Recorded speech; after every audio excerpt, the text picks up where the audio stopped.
Class 12 UP board 2023 का model paper ये 2023 में किस तरीके से आएगा। हिंदी का जो कि 100 नंबर का होता है उसमें आपको 100 नंबर किस तरीके से लेके आने हैं। ये है 2022 का मॉडल पेपर। 2023 का मॉडल पेपर किस तरीके से आएगा, उसमें 100 नंबर आपको किस तरीके से अटेम्प्ट करने हैं, आप उसमें कौन सी गलती नहीं करनी है, उसमें 3 घंटे में आपको पूरा सिलेबस किस तरीके से कवर करना है, जो कि 16 फरवरी को है। 16 फरवरी को आपको तुम आग लगा देना है। बिल्कुल यही सब तैयारी अच्छे से कर लो। जो ये तैयारी जो 2022 का कर लोगे तो आपकी कहता हूँ कि मैं अगर 2022 की ये तैयारी ये मॉडल पे तैयार कर लो तो आपको 70 से 80% आपको तैयार हो जाएगी सिर्फ यहीं से। अब देखो उसमें मॉडल पेपर होता है कि आपको यही मॉडल पेपर मिलेगा सेम, तो आपको किस तरीके से पूरा 3 घंटे में अटेम्प्ट करना है। पहले तो 15 मिनट आपको पढ़ने के मिलते हैं, 3 घंटे 15 मिनट होते हैं, 3 घंटे आपको 15 पढ़ने के पेपर जो मिलने के होते हैं। अब देखो खंड का से स्टार्ट करोगे आप, ठीक है, 50 नंबर खंड का होता है, तो इसमें आपको किस तरीके से पूरा ये पेपर देख कर जाना, बिल्कुल ही आपको इस वीडियो को स्किप मत करना। अब देखो पहला क्वेश्चन यहाँ पर आता है जो कि गद्यांश पर 5 क्वेश्चन आते हैं 5 नंबर का। देखो क्या है, वासुदेव शरण अग्रवाल की कृति कौन सी है। इसमें पहले से टिक लगा हुआ है पर यह है माता भूमि की है। ठीक, माता भूमि जो है वासुदेव शरण अग्रवाल की ये रचना है। ठीक, अब अगला क्वेश्चन देखो, निम्नलिखित खा वाला देखो, निम्नलिखित में से हजारी प्रसाद द्विवेदी की रचना है। हजारी प्रसाद द्विवेदी की रचना नहीं है। अब देखो यहाँ पर नहीं है, तो देखो यहाँ पर देखो हिंदी साहित्य की भूमिका ये भी है, विचार और वितर्क ये भी है रचना, और साहित्य का मर्म ये भी रचना है, बट ये वाला रचना नहीं है। क्या है, बिल्लेसुर बकरिया, ये रचना नहीं है। अगला क्वेश्चन देखो, निम्नलिखित में से प्रोफेसर रेड्डी की रचना है। अब देखो प्रोफेसर रेड्डी की रचना कौन सी है, मेरा विचार जो प्रोफेसर रेड्डी की रचना है, ये पहले से टिक लगा हुआ था, जिसने जो इसे लिया हुआ है उससे पहले पहले टिक लगा हुआ था। अगला क्वेश्चन देखो, अग्नि और उड़ान की रचना, ये तो नाम से ही लग रहा है, अग्नि और उड़ान की रचना के पुस्तक के वो रचनाकार कौन है। अग्नि उड़ान देखो ये डॉक्टर एपीजे अब्दुल कलाम, यही तो मिसाइल मैन थे, इन्हीं ने किया था। देखो अग्नि उड़ान की रचना के लेखककार हैं। ठीक, अगला देखो, फणीश्वर नाथ रेणु कि कृति के ठुमरी किस विधा पर आधारित है। ठुमरी किस विधा पर आधारित है, ये कहानी ये आपको याद कर लेना है। ठीक है, अगला देखो, ये 5 नंबर आपको क्वेश्चन यहाँ से तैयार हो गद्य से। अब पद्य के क्वेश्चन देख लो किस तरीके से आते हैं पूरे। ठीक है, अब यहाँ पर देखो क्वेश्चन 2 आता है, 5 नंबर क्वेश्चन यहाँ से तैयार होगा आपका।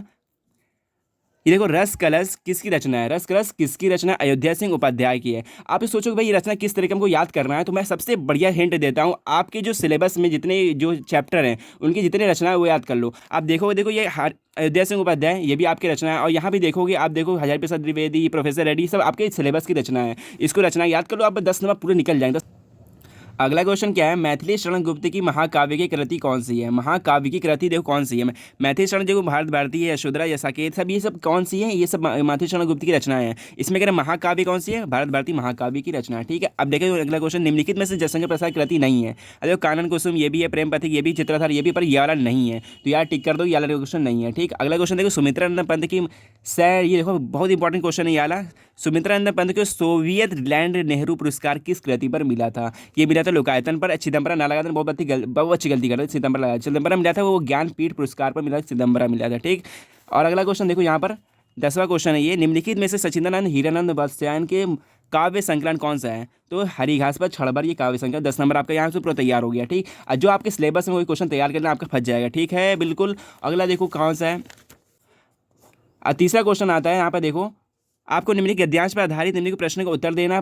10 नंबर का आता है, 5 क्वेश्चन पूछे जाते हैं। आपको ये इतना बड़ा ये पढ़ना पड़ेगा अच्छे से, अगर पढ़ लेते हो फिर उसके बाद देखो इसमें यहाँ आपको ये पढ़ने के बाद अब देखो कौन से लेखक है, इसकी रचना है कौन सा लिया, देखो यहाँ पे खुद दिख जाएगा पढ़ोगे तो। राष्ट्र देखो, राष्ट्र लिखा है तो ये राष्ट्र के स्वरूप के लेखक, वो रचना है, वो रचना जो है राष्ट्र के स्वरूप से लिया गया है, और इसके लेखक कौन है, आपको लेखक याद करना है, डॉक्टर वासुदेव शरण अग्रवाल है। तो अब यहाँ से इसके 5 क्वेश्चन दे दोगे। 2 नंबर क्वेश्चन देखो, भूमि का निर्माण किससे किया है। भूमि का क्वेश्चन पढ़ो खुद ही आ जाएगा, भूमि का निर्माण देवों ने किया है, और वह कब तक है, तो ये अनंत तक है। ठीक, हो गया ना। अगला क्वेश्चन देखो, अब इसे क्वेश्चन यहाँ पे दे दो, यहाँ पे सब दिया है ना, यहाँ देखो, पृथ्वी सच्चे अर्थों में किसकी जननी है। अब ये क्वेश्चन पढ़ो, पृथ्वी सच्चे अर्थों की जननी कितने राष्ट्र की विचारधाराओं की जननी है।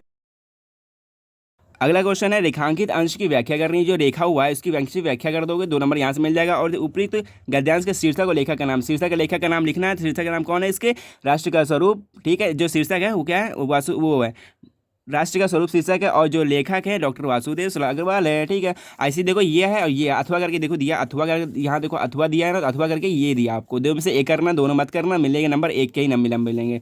तो ये देख सकते हो, 2 ये गद्यांश पर हो गए, 10 नंबर क्वेश्चन होते हैं, 10 नंबर का 1 क्वेश्चन करेंगे। ठीक है, अगला क्वेश्चन देखो यहाँ पे क्या है, अब ये पद आ गया। पद में एक क्वेश्चन आपको करना है। पद में देखो यहाँ पे 2 दिया हुआ है, एक यहाँ दिया हुआ है, एक यहाँ दिया हुआ है, इसमें एक आप 2 में से 1 करना है। इसमें देखो क्या होता है, निम्नलिखित गद्यांश पर आधारित, ये पद्यांश है, ये पद्यांश 10 नंबर का होता है। आधारित निम्न प्रश्न का उत्तर करना है, ये पढ़ोगे यहाँ से, और देखो कौन से लेखक कौन सा रचना है इसके, और इसकी जो आंसर यहाँ से आंसर दे दोगे। 9 जरा यहाँ देखो क्वेश्चन क्या है, संदेश प्रेमिका में 9 जुलाई के पंकज के नेत्र वाले शब्द किसके लिए किया गया है? श्री कृष्ण के लिए किया गया है। मधु को जा किसने संदेश नहीं भेजा है? कृष्ण ने संदेश नहीं भेजा है। और रेखांकित अंश की व्याख्या कर दोगे, रेखांकित अंश की व्याख्या हो गई, इसके उपयुक्त लेखक और इसका नाम लिख दोगे। तो अयोध्या सिंह उपाध्याय हैं इसके लेखक जो हैं, और इसके एक वो शीर्षक कौन है?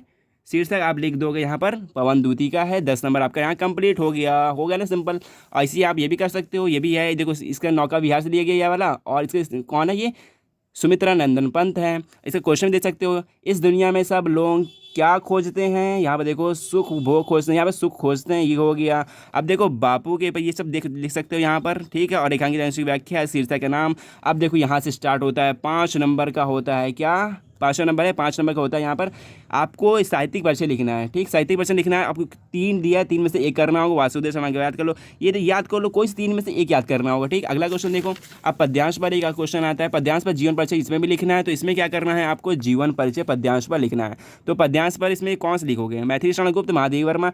मैथिली शरण गुप्त लिख दो, महादेवी वर्मा का हर साल आता है, ठीक है, इसको अच्छी इंपॉर्टेंट है, या महादेवी वर्मा याद कर लोगे तो लिख दोगे आगे 5 नंबर का, ठीक। 80 शब्द का लिखना है, ज़्यादा बना मत लिखना, लंबा पेपर होता है और कुछ भी आपका लिखना होता है। अब देखो पंच लाइट बहादुर, इसमें कोई एक याद कर लो तो आपका फंस जाएगा। देखो पंच लाइट आपको सारांश करना होता है या फिर उद्देश्य लिखना है, 2 में जो करोगे 5 नंबर मिलेगा। 80 शब्द लिखना है, इसमें ध्यान रखना है आपको, ज़्यादा लंबा लिखोगे आपका छूट जाएगा, निबंध छूट जाएगा। अब देखो स्वपरिचय जो आपके राज्य में जो चलता है, मतलब कि जो स्टेट में आपको चलता है, मुक्ति एक चलता है या फिर सत्य की जीत चलती है, जो भी चलता है आप यहाँ से लिख दो। 7वां नंबर याद रखना, ठीक है, ये 5 नंबर का होता है। ये सब इतना सा दिया हुआ है, कोई मतलब का नहीं है, जो आपके स्टेट में वही लिखना है। अगला क्वेश्चन देखो, अब अगला क्वेश्चन है खंड का स्टार्ट होता है 50, ये होता है 50 नंबर यहाँ पे स्टार्ट होता है। अब देखो खंड का में करना क्या होता है? संस्कृत दिया हुआ है, संस्कृत का व्याख्या करनी है, यहाँ पे 2 दिया होगा, संस्कृत की व्याख्या करनी होगी। इसमें कहानी टाइप का होता है। तो इसमें देखो आपको 2 नंबर का होता है, क्या होता है? यहाँ पर संदर्भ लिखना होता है। संदर्भ मतलब कौन से पार्ट से लिया गया, पार्ट करना अच्छे से याद होना चाहिए, 2 नंबर मिल जाएगा उस संदर्भ में जो लिखोगे। संस्कृत लिखा, संस्कृत जो पढ़ो खुद समझ आएगा, संस्कृत लिया, संस्कृत भाषा है महत्तम, इसमें लिया गया।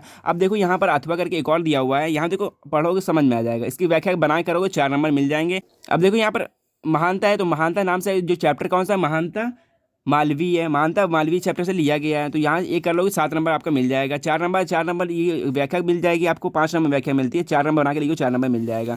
अगला क्वेश्चन यहाँ पर देखो, क्या इसके जो श्लोक लिखा हुआ श्लोक टाइप का होता है, इसकी व्याख्या करनी होती है, 2 में से 1 करना है, यानी कि दोनों ये उठा कर रहे हैं आपको, 2 में इसमें एक करना होगा। तो इसमें यहाँ पर देख लो, यहाँ पर देख लो ना, ये सब दिया, यहाँ पर एक ये दिया, एक ये दिया है। तो इसमें आपको करना होगा, ये है जातक कथा का है, चैप्टर का नाम लिखो, संदर्भ लिखोगे तो, और ये जो है सुभाषा रत्नानी का है। अगला क्वेश्चन देखो, यहाँ पे 7 से 14 नंबर तैयार हो गया आपका। अब यहाँ देखो जो होता है ग्रामर का व्याकरण स्टार्ट होता है, मुहावरे लिखना है, इसमें से कोई आपको एक लिखना है, जैसे ये हो गया आम के आम गुठलियों के दाम, दोबारा लाभ कमाना हो गया। फिर 10वां क्वेश्चन देखो, 2 नंबर का ये क्वेश्चन हो गया। फिर 2 नंबर क्वेश्चन देखो, यहाँ पे क्या है? संधि विच्छेद करना है किसी एक का, मतलब सभी इसका संधि विच्छेद करना है। क्या रहा है? कवि इंद्र की क्या होगा? कवि धन इंद्र होगा। अगला क्वेश्चन देखो, बहुत सिंपल होता है, ये बार पढ़ लोगे 2 1 नंबर पर मिलेंगे, इसमें 1 नंबर कटते नहीं है। अगला क्वेश्चन, देवेश का सही अर्थ क्या होगा? देवधन ईश, ठीक है, देवेशा का अर्थ होगा देवधन ईश। अगला क्वेश्चन देखो, नाविक का सही संधि विच्छेद क्या होगा? नाविक का नौधन ईक होगा, ठीक है, बहुत बच्चे ये लगाएंगे ये वाला, बट ये नहीं है, ये वाला होगा। अगला क्वेश्चन यहाँ पे देखो, ये विभक्ति आगे वचन आ गया, इसको बहुत बच्चे नहीं कर पाते हैं, तो इसका आप भी तुक्का मार सकते हो। तो इसमें देखो आत्मनो का क्या होगा? आत्मनो का चतुर्थी या फिर नहीं, ये हाँ यही होगा, देखो चतुर्थी और एक वचन होगा, इसमें तुक्का मार सकते हो। इसके ऊपर वचन पढ़ना पड़ेगा, इसे पढ़ाने में बहुत टाइम लगता है। तो इसमें देखो नामने शब्द का कौन सा होगा? नामने चतुर्थी एक वचन होगा। अब 11 नंबर क्वेश्चन आता है, निम्नलिखित शब्दों का सही अर्थ चयन करना है। सही अब क्या? अविराम और अभिराम, इसमें क्या होगा? अभिराम मतलब क्या हो गया? अविराम जो लगातार होता है, अविराम मतलब लगातार, अविराम मतलब सुंदर, ये पहला वाला ऑप्शन हो गया। अब देखो जलद और जल्दी का क्या होता है? जलद मतलब बादल होता है, जल्दी मतलब समुद्र होता है, ये हो गया ऑप्शन। अब अगला क्वेश्चन देखो, यहाँ पर खाओ वाला मजा आ रहा है कि नहीं? बहुत सुंदर के करना है आपको। देखो निम्नलिखित शब्दों का एक अर्थ लिखना है, जैसे दल हो गया, दल में समूह हो गया, और हो गया सेना हो गया, दल ये लिख दो, पर्यायवाची होता है। मित्र का हो गया, जैसे कि सखा हो गया, सूर्य हो गया। अगला क्वेश्चन यहाँ पे देखो गाँव वाला 2 नंबर यहाँ से लिखना होगा आपको। देखो जो ईश्वर में विश्वास रखता हो, यानी कार्तिक शब्द होता है ईश्वर में, ये होगा आस्तिक होगा, नास्तिक मत कर देना, बहुत बच्चे गलती करते हैं। अगला क्वेश्चन यहाँ पर देखो, ये आता है निम्नलिखित जो गलत, कोई एक करना होगा आपको, ठीक है, जहाँ पर 2 लिख दे, जहाँ पर इसमें देखो एक करना है, उसमें पीछे कर सकते थे या याद कर सकते हो। जो गलत कार्य के लिए हट करे, जो गलत कार्य के लिए हट करे, ये कौन सा होगा? ये सत्याग्रही होगा। ये क्वेश्चन जो है इसमें शुद्ध करना होता है, ये शुद्ध अब दिया होगा, इसमें से आपको दो को शुद्ध करना होगा, 2 नंबर मिलेगा आपको। तुम मेरे से मत बोलो, तुम मुझसे मत बोलो, तुम मुझसे मत बोलो, सही आपको करना होगा। अगला क्वेश्चन देखो, वीर और करुण का क्या करना है, आपको परिभाषा और लक्षण लिखना है, और श्लेष और उत्प्रेक्षण करना है, और दोहा और कुंडला का। ये दो नंबर मिले, 6 नंबर यहाँ से मिल जाएंगे। अब अगला क्वेश्चन देखो, बहुत ही सिंपल है। अब यहाँ से आपको टाइम निकालना पड़ेगा, 2 पेज का, कम से 1.5 पेज का ही लिखना होगा। आपको क्या लिखना है, पत्र लिखना है। किस पे पत्र लिखना है, अब यहाँ देख सकते हो, पत्र जो लिखनी है आपको बैंक पर लिखनी है, शाखा धारक को लिखनी है, कि कृषि यंत्रों की दुकान खोलने के लिए, ठीक, ये लिख सकते हो। या फिर अथवा करके ये लिख सकते हो, नैतिक में लिपि के लिए किसी विद्यालय प्रबंधक के लिए आवेदन पत्र लिख सकते हो। ये मिलता है 6 नंबर आपको मिलेंगे, तो अच्छे से लिखना है, इसको प्रैक्टिस कर लेना घर पे। अब 14 नंबर क्वेश्चन है जो 9 नंबर का है, निबंध का है। निबंध बहुत इंपॉर्टेंट होता है। निबंध किसी पे लिख सकते हो, यहाँ पे देखो 5 में एक करना होगा, तो 3 पेज के लिखो, 9 नंबर मिल जाएंगे आपको। विद्यार्थी जीवन की अनुशासन का महत्व लिख सकते हो, विज्ञान का वरदान, कोई भी लिख सकते हो, तो मिल जाएंगे आपके 9 नंबर। तो ये 100 नंबर का आपका पेपर यहाँ पे समाप्त हुआ। तो आप प्रैक्टिस करते रहिए, और जो भी डाउट लगे वो कमेंट कर देना। और मिलते हैं नेक्स्ट वीडियो में। जो चैनल पर नया है, चैनल को सब्सक्राइब करना। सो बाय।